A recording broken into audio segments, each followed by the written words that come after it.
Hey everyone, today we are in Matthew chapter 3 of our long series of 90 days with Jesus. And in this story, we're introduced to a guy named John the Baptist, who is this fire and brimstone type preacher. He is baptizing people and proclaiming that the time was finally at hand for God to fulfill his promises. And he's calling for everyone and saying, you need to get on board with what God is about to do. And he's preaching this message about God's judgment pouring out upon the world. And then all of a sudden Jesus shows up, and we should be shocked like John is if we don't know what's about to come, because he knows that Jesus is the Messiah, and he's saying, Jesus, we should be the ones who are baptized by you, not you coming to be baptized. But Jesus says something really important, and it's captured in John chapter 3 verse 15, where Jesus replies saying this. He says, let it be so now, for thus it is fitting for us to fulfill all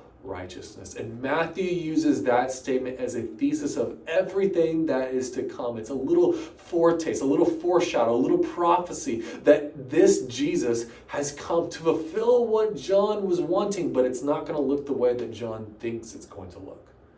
Because the way that Jesus is showing that he's bringing in God's judgment, it is not in this fire and brimstone state at this moment. What it looks like is God humbly identifying with you and me, of him coming, saying that he has come to live our life, to die our death.